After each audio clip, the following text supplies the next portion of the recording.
my best friend.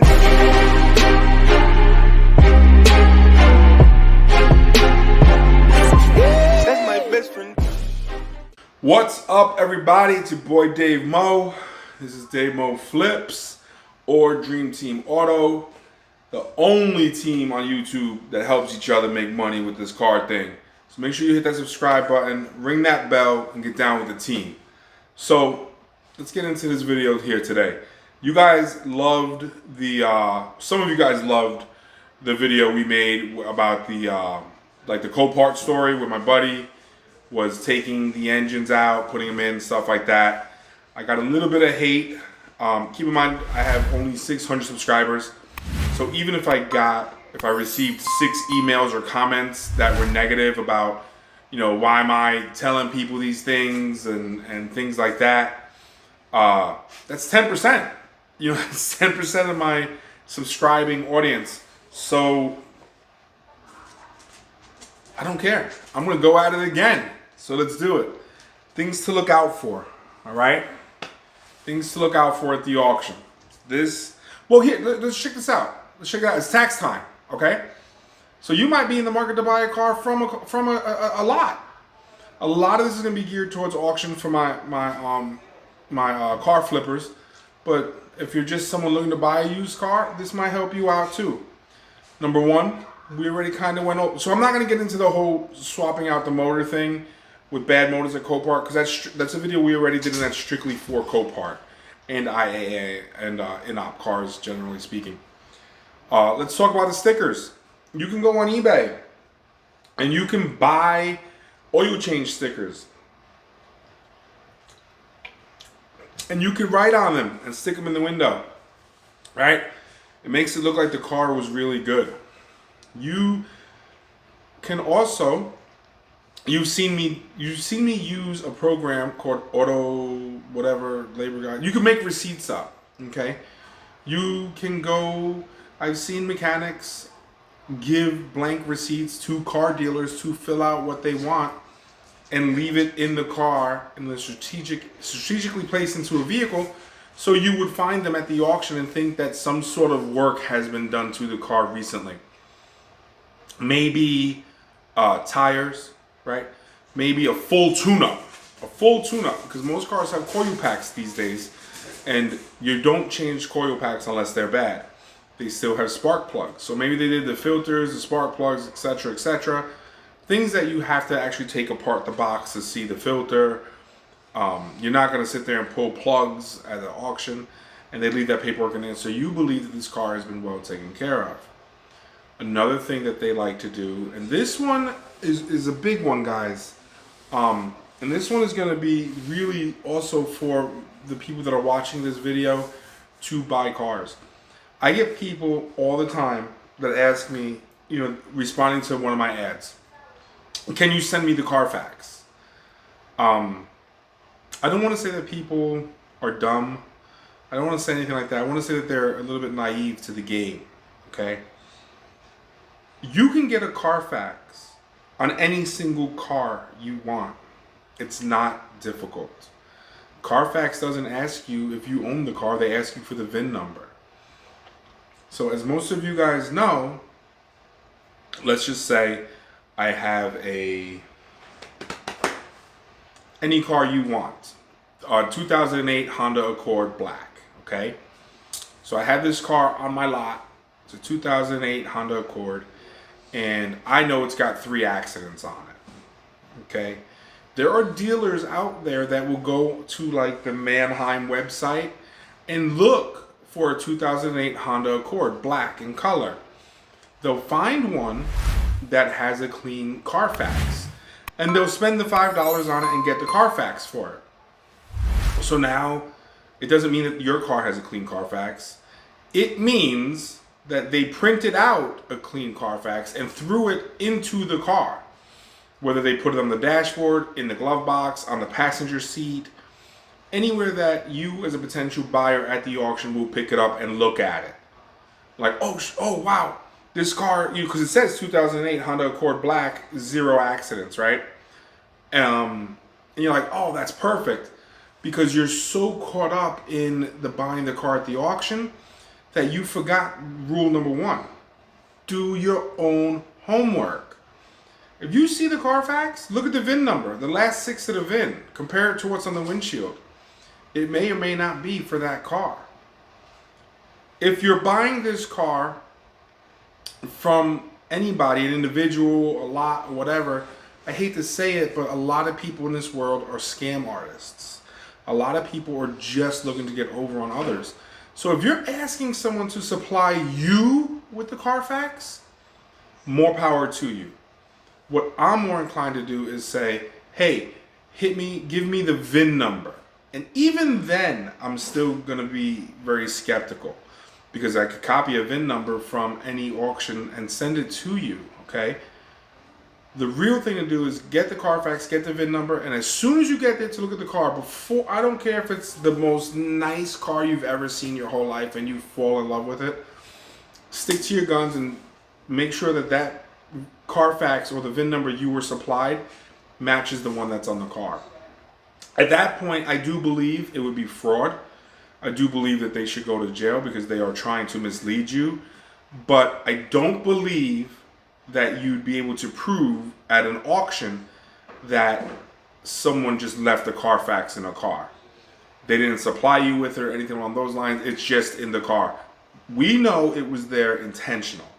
We know it's been put in there. I do know myself in the beginning of my auction days, I almost got. You know, I seen the Carfax. I was like, oh, this is great. You know, this car's got a clean Carfax, and even it doesn't matter. But the thing that they messed up on was that it was white. The Carfax said a white car. And I don't even know if it was Carfax or Equifax check, whatever it may be. But nonetheless, and I was like, what? And it made me look, because I was like, wait, it's white. I mean, the car was the same, the year was the same, everything was the same. The color was the same. So I was like, oh man, this car's been resprayed. I was like, okay. So of course I look at in the door jambs, because most times they don't paint the door jambs. It's a lot of money. And they did paint the door jambs. And it just set off a red flag, and I happened to look at the VIN number, and it was a different VIN altogether. Being a newbie, I left the Carfax in the car. The right thing to do at that point would have been just to tear it up or take it with me and you know, fuck the person trying to fuck everyone else over. But again, I was a new jack. I wasn't used to it. So I ended up just, you know, leaving it in the car. But that's a big one, guys. That happens all the time. All the time. Another big thing to look out for, especially when you're at the auction, is the missing key. So you come up to the car and you want to start it up, but the key's not there. Where's the key? I don't know where the key is.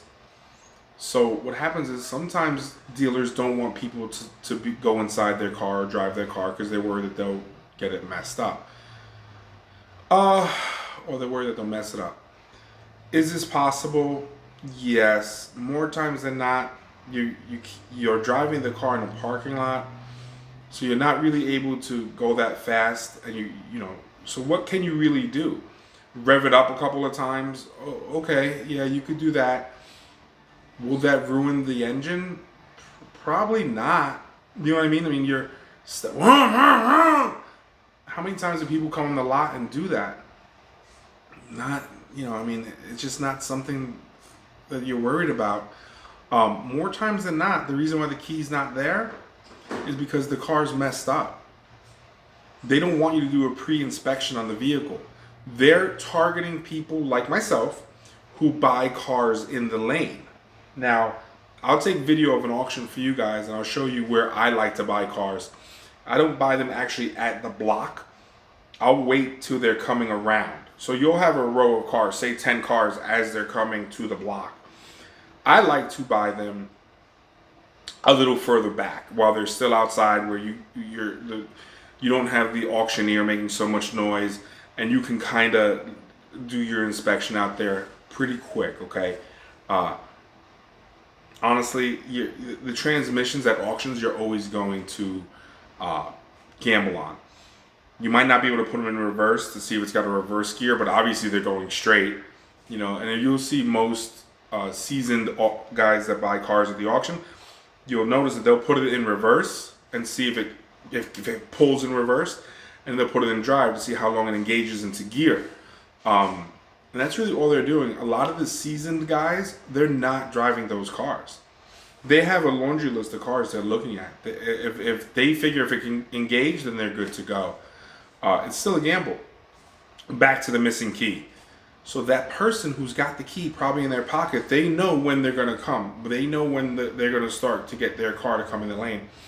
And if you can, picture Walmart. Everyone's got a Walmart, right? A row of cars. So that's lane 1. Your car's lane is lane 1, car 76. So they're starting all these cars probably 10 up, right? So 1 through 10, 10 through 20, 20 through 30. You understand what I'm saying to you?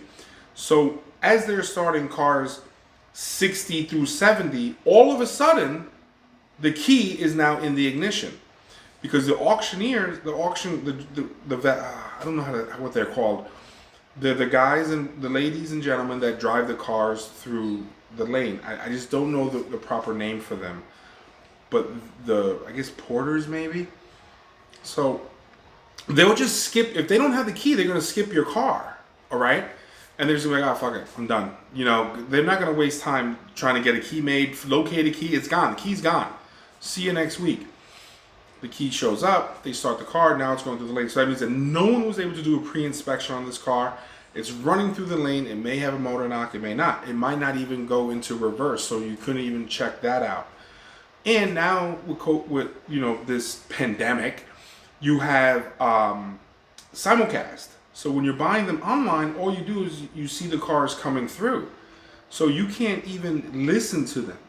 So again, and they're usually not targeting that person. They're usually targeting the person at the auction.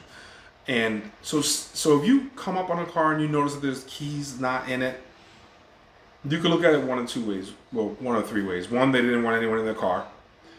Unlikely. Why would it be at the auction? 2, unless it's like a Bentley or a high-end Mercedes or something like that. Then yeah, of course, I don't want people in my shit.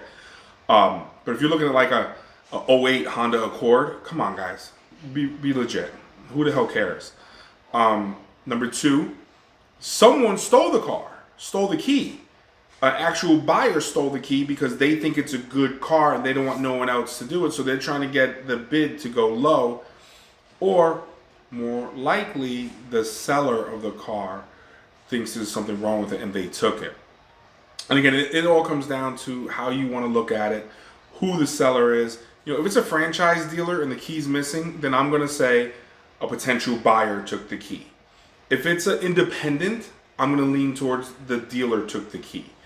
And again, it's whatever you guys think. And a fun thing to do would be after it runs through the lane, follow the car out, see the key's going to be in it now, and look it over real quick. Yes, you already lost your opportunity to buy it, but you can know for yourself. You're like, oh yeah, Dave Mo's full of shit. Oh yeah, actually shit, he just saved me a few bucks because I would have bid on this car and it's fucked up. Whatever, Another thing to look out for at the auction, and this is more of not the seller but the buyers, okay? A lot of auctions on auction day are stopping people from testing the cars. But if you're still going to auctions that they do test cars and they allow you to test them on the day of the auction, again, they'll have a lane number and then a run number. So it'll be lane 1, run 76 again, right? So let's just say there is, again, a 2008 Honda Accord. Let's keep going with it.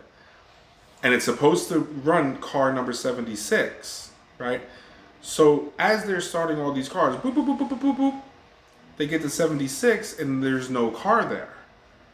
They're going to go to 77. And you'll see in the lane, it'll go from, 75 to 77. Car 76 is missing. What's happening there is a potential buyer is saying, okay, everyone's waiting for this car. All the potential buyers for car number 76 are now like, oh, where's the car? They either pulled it from the auction or they know that it can't be found. Not everyone's going to wait to the end of the auction. So what'll end up happening is they'll get to the end of the lane, right? They'll get to the end of lane number 1 and they'll see, oh, there's car 76. they're already up to car 120, they'll run it at the tail end of lane 1. Everyone that was waiting for car number 76 in lane 1 is already on other lanes looking for other vehicles. Or potentially, okay? So now what ends up happening is, here comes car number 76. Well, hey, I'm the guy who hit it, so I know it's coming. Now, what I did was I got rid of a lot of the other bidders, a lot of the other potential buyers. I got rid of them, so now my competition is a lot less. Does it work every time? No. But if it works one time, so that one time I saved X amount of money, a couple hundred, maybe 1,000 or two. I mean, it's still an 08 Accord. And that's just another thing that happens at these auctions. You know what I mean? So if you're going to the auctions, guys, just be ready for anything. I know this video is kind of short, kind of sweet, but it's very much to the point. The last Copart video, I got a lot of hate on it. And that's, that's just part of the game. Like I said, I'm the anti-dealer. I don't necessarily want to make friends. I'm not here to do that. I'm here to inform you guys, and that's just what it is. Right now, off the top of my head, I can't think of anything else that is really like a red flag for buying cars at auctions other than that. And it really comes down to just doing your inspections, guys. Just do your inspections well. But definitely, pictures. How can I forget this? Pictures or items in a car, or if you're looking at a car and you pop the trunk and you see antifreeze or gallons of water, empty containers of water, chances are the person wasn't sitting there drinking gallon after gallon of water. The thing's got a antifreeze leak. And they got tired of buying antifreeze, so they just started dumping water in it. So it could be a head gasket, unlikely, because the water would mix with the oil and eventually make the car not run.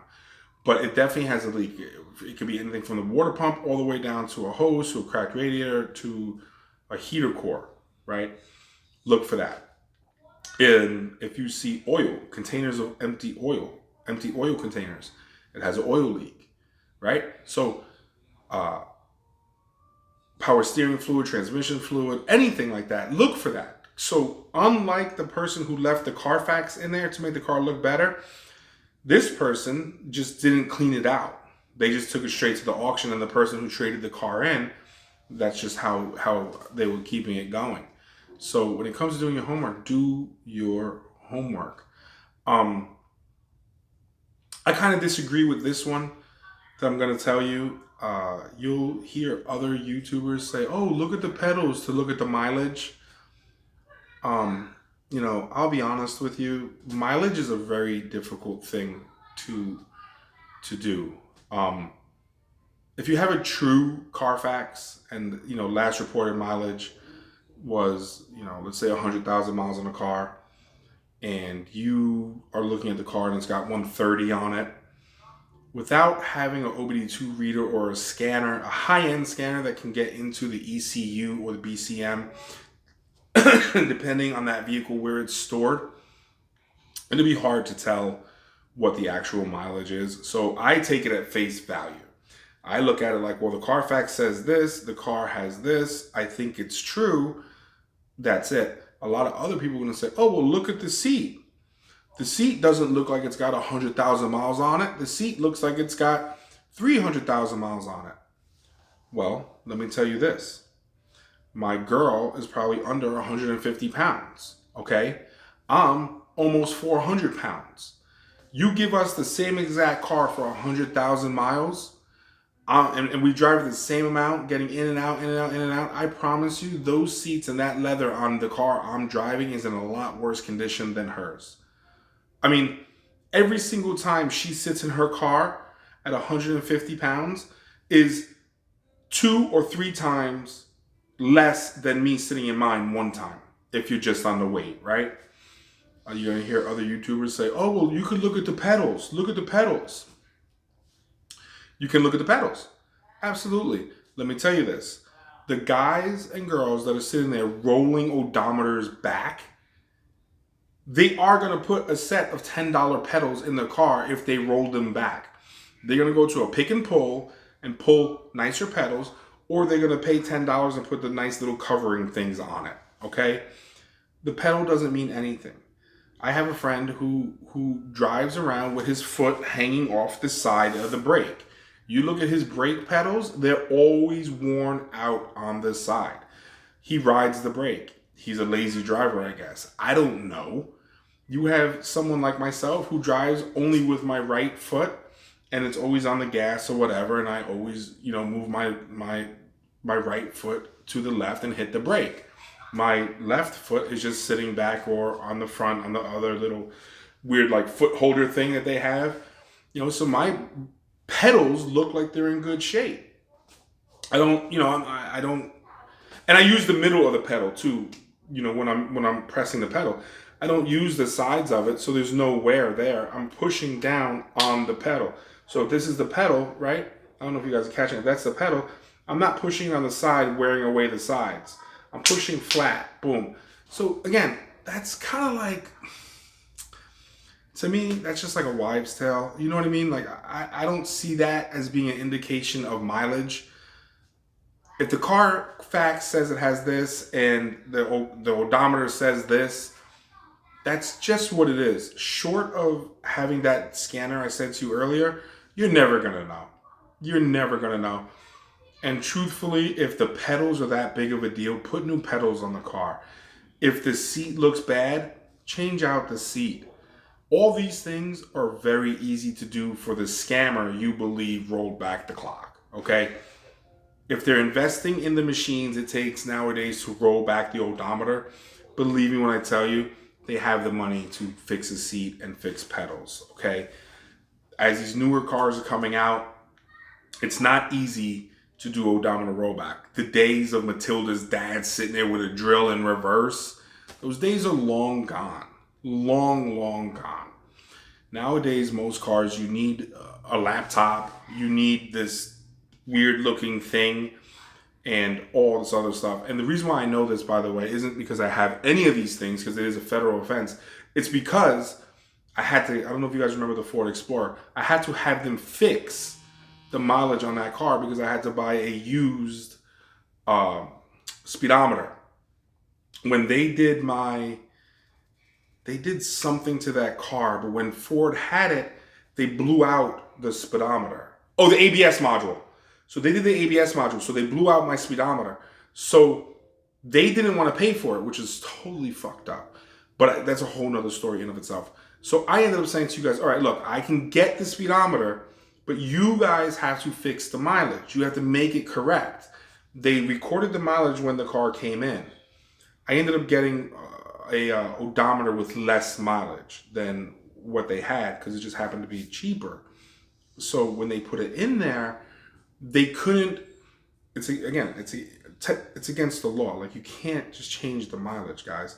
So it had to be corrected, and they came out with this rolling cart with this laptop, and I was, just bullshitting with the guy, and he's like, dude, this thing's like $5-10 grand to do this because they have to change it not only on the. So when you put the cluster in, it was weird. You put the cluster in, the mileage you bought it with was there, right? So on certain vehicles, it's there.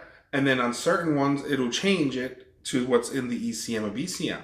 It all depends what it is. To do it correctly, like I did, they had to hook it up to a computer and make it match what's on the ECM, which is fine. I wasn't trying to break the law in any way, and it's just what it was. And in that particular vehicle, you had to marry the speedometer to the vehicle. Otherwise, you couldn't get it to start anyway. So it's not like, for those of you guys who are like, oh, he said Ford Explorer, I'm going to go out and buy these high mileage Explorers and just buy the odometer. That's not how that works. They have to get married and they have to know this goes to this car. So you still need the computers to do that anyway. But sorry guys, I'm long-winded. I got off track with the last portion of the video. Things to look out for. The Carfax is laying there. Any sort of bills or invoices from mechanics, consider everything planted there. All right, the oil change sticker, consider it planted there. Oh, this is another good one. You pop the hood of the car. You're looking at the engine, okay? You want to check the oil. You want to check the coolant because I've seen this done with head gasket cars, okay? I've watched a dealer drained the antifreeze and drained the oil, and it was mixed, okay? Put fresh oil in it, started the car without coolant in the car, and then do another oil change. Actually put used oil back in the car, all right? So it doesn't look like it had a new oil change. Give me a second here, all right? So it does. So when you're at the auction, you see fresh oil. Usually it's a red flag, like something's going on here. So this guy would put used oil from the cars he's trying to sell at his lot. He took out the mixed oil, put oil in there without antifreeze, started it, so I guess the oil would go around and get rid of the rest of the milky stuff, or at least darken it, and then put dark used oil back in there. He's trying to cover a head gasket. He changed the radiator cap and he changed the oil cap, okay? So you go to the auction, you open it up and you look at the cap and you could see it's got a milky residue on the oil, you know it's a head gasket. You open up the radiator cap and you could see it's rusty, you know they're running water. Changed them both, put it through. Then went and only filled up the coolant halfway. Knowing that the car has to make it from wherever it is and drive the whole way through, it's going to be like sitting in traffic till it gets to the lane. He didn't want the car to overheat, so he wanted a little bit of coolant in there, but he didn't want to put too much so that it's mixing with the oil very quickly. So again, that's just another trick that happens at the auctions, and people buy these cars unknowing. I don't know if it's against the law or not. I doubt it.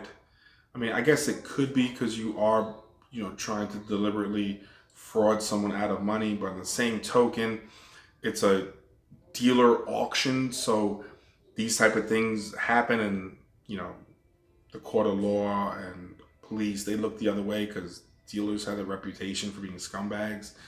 So again, it's something to look at. If you open up the oil cap and it looks brand new, or you open up the coolant radiator cap and it looks brand new, in your head, let that be a flag that, hey, something might be wrong here. It doesn't mean 100% that something's wrong, but it means something could be wrong here. Another thing too is if you have an older car, and these are coming to me, and these are like kind of just stupid things to look out for.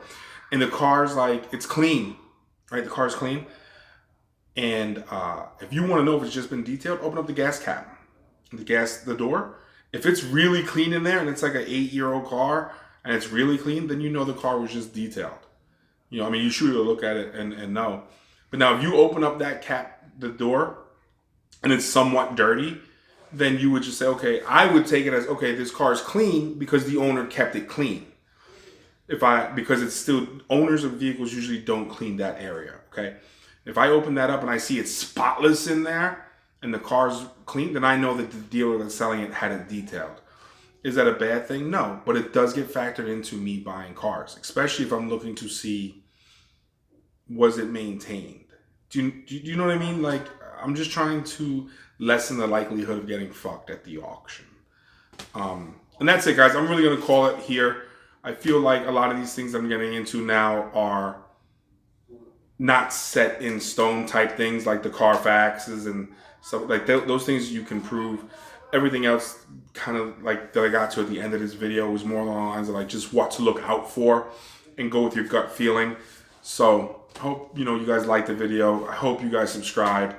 If you have any questions, leave it in the comments. If you guys want to see a video about anything, leave it in the comments. I love making videos about the questions you guys ask. I like it. I enjoy it. Anyways, guys, I'm out of here. I got shit to do. Later.